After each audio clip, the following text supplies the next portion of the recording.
Hello children, welcome to the YouTube channel. How are you all? I hope you are fine and good. I am Dakshayani, handling biology from Bardasnar Metric Higher Secondary School, Arakonam. Children, today we are going to see Unit 2. In that flowering plants, we are going to discuss the chapter 5. In 9th standard, the chapter 5, that is pollination and fertilization. So, what is pollination, right? And what is fertilization? So, let us see the definition. So, what is a pollination?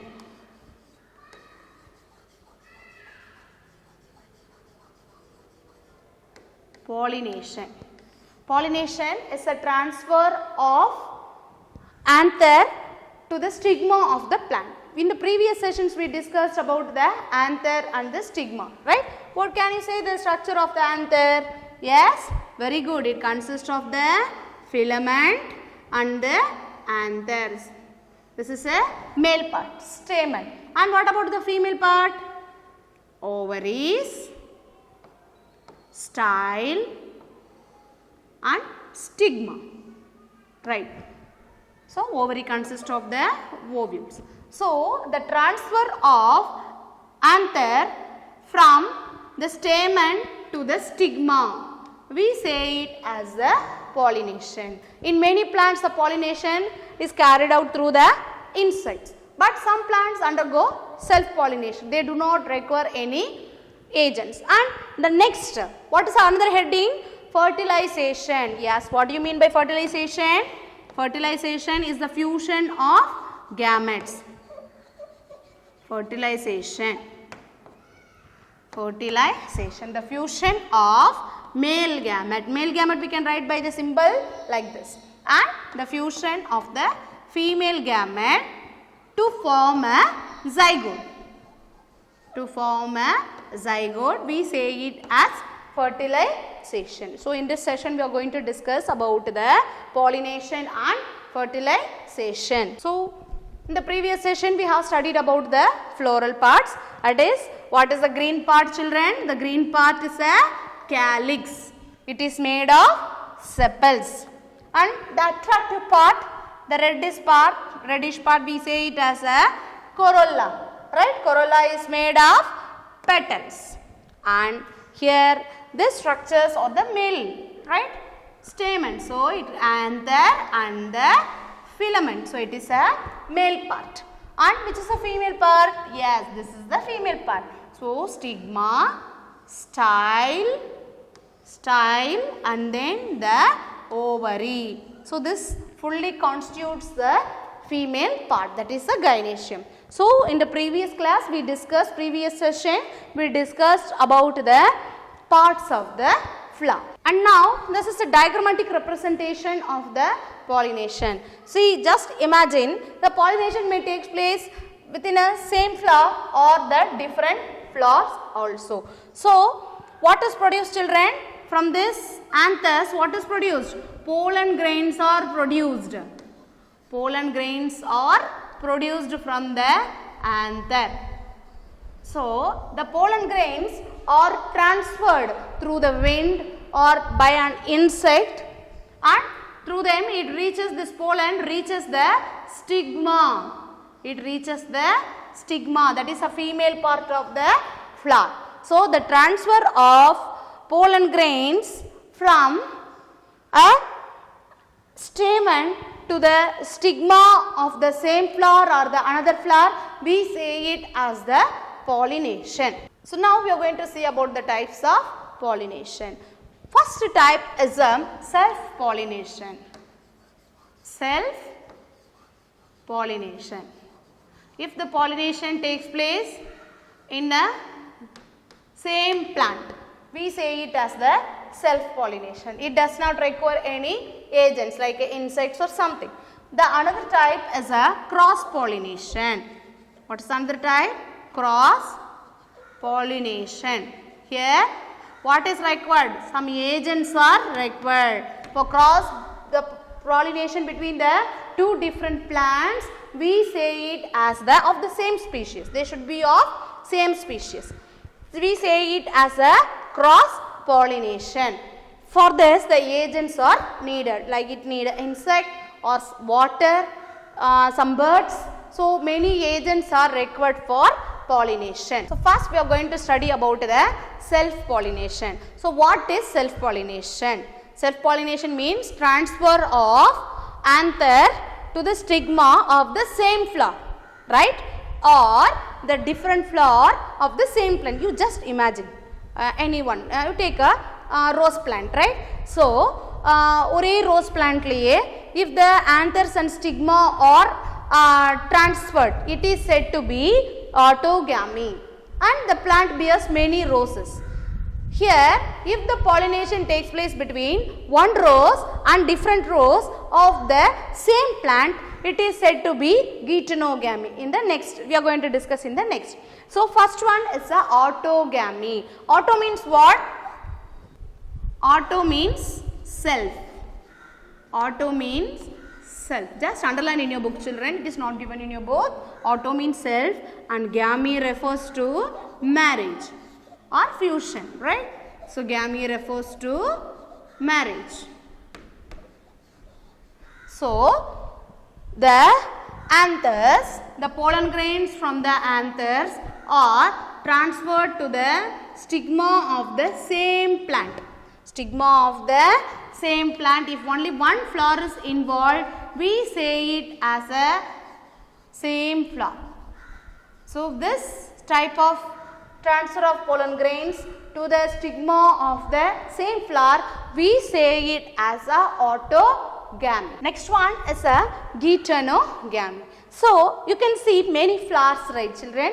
So if the pollen grains, if just imagine this is a pollen grain, right? So if the pollen grain and this is a stigma, right? Just imagine the pollen grain and the stigma. So if the pollen grains are transferred from the anther of one flower to the stigma of the another flower of the same plant, it is said to be geitonogamy. Same flower, we say it as a autogamy. Different flower of the same plant, we say it as geitonogamy. So what is the definition for geitonogamy, children? Transfer of pollen grains from one flower to the stigma of the another flower of the same plant. Can you differentiate between the autogamy and geitonogamy? Next, we are going to see about the adaptations of the self-pollination. So what are the conditions that favor the self-pollination? If a plant, if it has to undergo self-pollination, what are the conditions necessary? The first one is that homogamy. Homo means what? Same. Gamo means fusion. So if the male gamete and the female gamete mature at same time,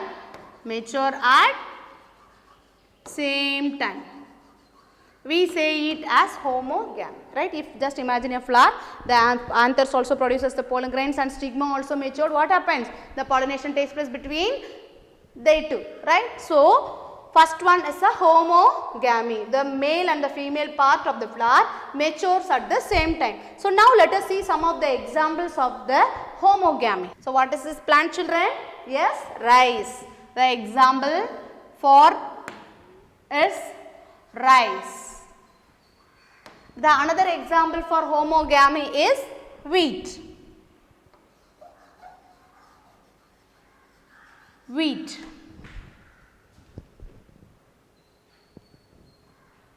Another example, this one you might have seen, you might have planted this plant in front of your home. What is this plant, children? 4 o'clock plant, we say. Generally we say it as 4 o'clock plant. The scientific name of this plant is Mirabilis jalapa. Mirabilis jalapa. It blooms in the evening, so it is named as a 4 o'clock plant. 4 o'clock plant.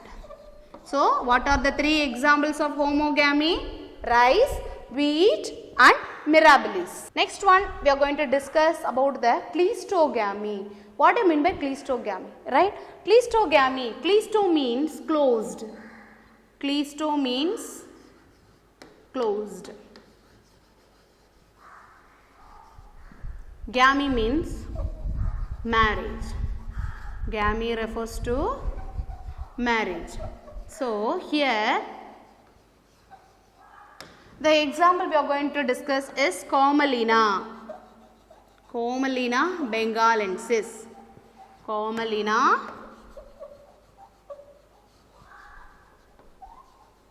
bengalensis or viola, right? So this plant produces two types of flowers, children. So one flower we can see on the top, right, on the aerial. It's very colorful, attracts the insects, cross pollination takes place. But the same plant produces the underground flowers, right? These flowers we say it as cleistogamous flowers.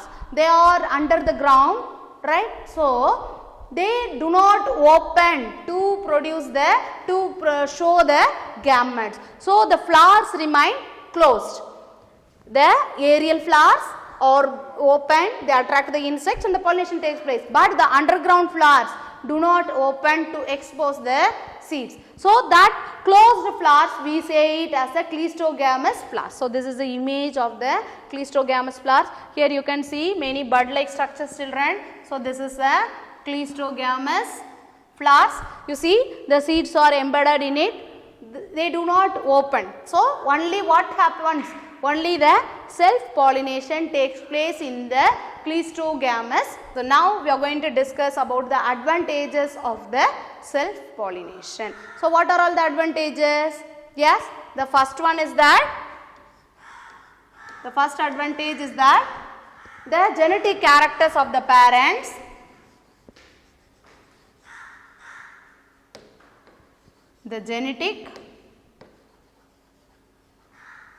characters of parents are transferred to the next generation or transferred to next generation. Here the plants are genetically identical. For example, as a result of self-pollination, the newly produced plants get the characteristics of the parent. So the genetic characters are transferred from the parent to the next generation. And next advantage is that no need of producing more gametes, right? So no need of producing, yes, no gametes are required in large quantities,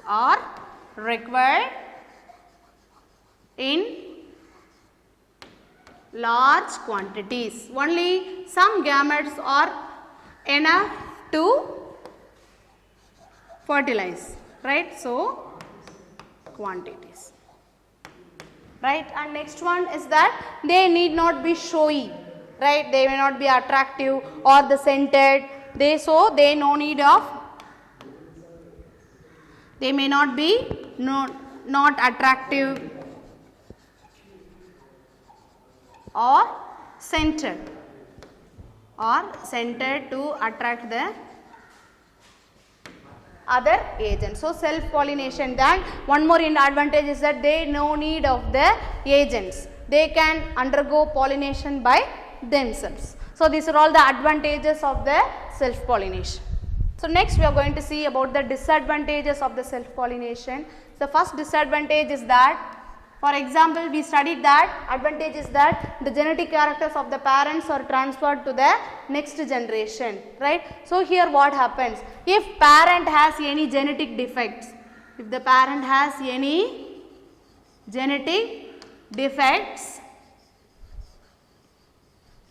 so that will be also transferred to the next generation. So that is a disadvantage in this. And here self-pollination, the repeated self-pollination may reduce the fertility of the plant. Okay, so what happens? continuous fertilization, self-pollination makes the seeds less fertile. So, there will be no vigor, no hybrid vigor or something will be produced. And one more disadvantage is that there is no variation. There is no variation, right? What is the young ones exactly resembles the parents, so there will be no variation in the flowers. But in the case of cross pollination, the flowers may be different colored, right? It acquires the characters of both the different flowers, so it will be very attractive, it will be of new variety, but such variation is absent in the self pollination. And I am going to give you one activity, children. Look at this picture, right? And it is a flower, right? And this flower has one speciality, right? You just find it in the next class. I will say the answer, and it is very close to us, right? You say what is the reason behind it. So, this is your activity for this chapter. Okay, children. So far we discussed about the self pollination.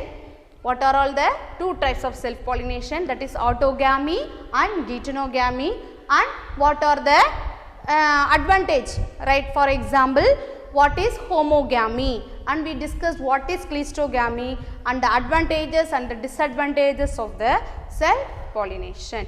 And we have attached the study material, assessment and question bank for this chapter in the description box. So children, thank you. Have a nice day.